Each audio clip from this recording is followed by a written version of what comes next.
10 years ago, I wrote a book which I entitled Our Final Century, ? My publishers cut out the question mark. The American publishers changed the title to Our Final Hour.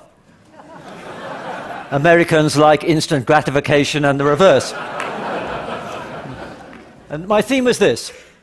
Our Earth has existed for 45 million centuries, but this one is special.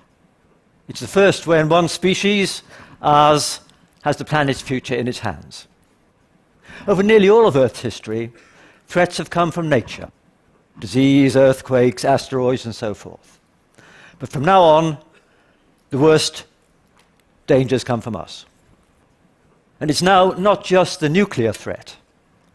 In our interconnected world, network breakdowns can cascade globally. Air travel can spread pandemics worldwide within days. And social media can spread panic and rumor literally at the speed of light. We fret too much about minor hazards. Improbable air crashes, carcinogens in food, low radiation doses, and so forth.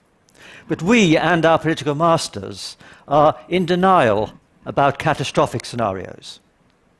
The worst have thankfully not yet happened. Indeed, they probably won't.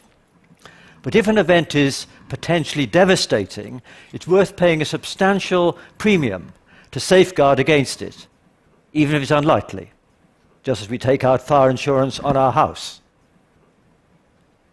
And as science offers greater power and promise, the downside gets scarier too.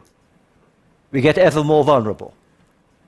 Within a few decades, millions will have the capability to misuse rapidly advancing biotech, just as they misuse cybertech today. Freeman Dyson, in a TED talk, foresaw that children will design and create new organisms just as routinely as his generation played with chemistry sets. Well, this may be on the science fiction fringe, but were even part of his scenario to come about, our ecology and even our species would surely not survive long unscathed. For instance, there are some eco-extremists who think that it would be better for the planet, for Gaia, if there were far fewer humans. What happens when such people have mastered synthetic biology techniques that will be widespread by 2050? And by then, other science fiction nightmares may transition to reality. Dumb robots going rogue, or a network that develops a mind of its own, threatens us all. Well, can we guard against such risks by regulation? We must surely try, but these enterprises are so competitive, so globalized, and so driven by commercial pressure that anything that can be done will be done somewhere, whatever the regulations say. It's like the drug laws. We try to regulate but can't.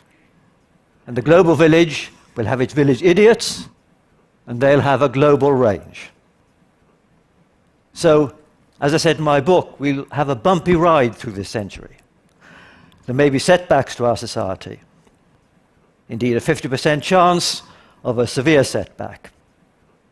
But are there conceivable events that could be even worse? Events that could snuff out all life? When a new particle accelerator came online, some people anxiously asked, could it destroy the Earth, or even worse, rip apart the fabric of space? Well, luckily, reassurance could be offered. I and others pointed out that nature has done the same experiments zillions of times already, via cosmic ray collisions. But scientists should surely be precautionary about experiments that generate conditions without precedent in the natural world. Biologists should avoid release of potentially devastating genetically modified pathogens. And by the way, our special aversion to the risk of truly existential disasters depends on a philosophical and ethical question. And it's this. Consider two scenarios. Scenario A wipes out 90% of humanity. Scenario B wipes out 100%. How much worse is B than A? Some would say 10% worse. The body count is 10% higher. But I claim that B is incomparably worse. As an astronomer, I can't believe that humans are the end of the story. There's 5 billion years before the sun flares up, and the universe may go on forever. So post-human evolution, here on Earth and far beyond, could be as prolonged as the Darwinian process that led to us, and even more wonderful. And indeed, future evolution will happen much faster, on a technological timescale, not a natural selection timescale. So we surely, in view of those immense stakes, shouldn't accept even a 1 in a billion risk that human extinction would foreclose this immense potential. Some scenarios that have been envisaged may indeed be science fiction, but others may be disquietingly real. It's an important maxim that the unfamiliar is not the same as the improbable. And in fact, that's why we at Cambridge University are setting up a centre to study how to mitigate these existential risks.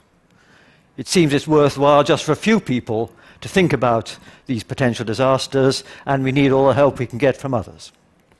Because we are stewards of a precious pale blue dot in a vast cosmos, a planet with 50 million centuries ahead of it. And so let's not jeopardize that future. And I'd like to finish with a quote from the great scientist called Peter Medawar. I quote, "The bells that toll for mankind are like the bells of alpine cattle. They are attached to our own necks, and it must be our fault if they do not make a tuneful and melodious sound." Thank you very much.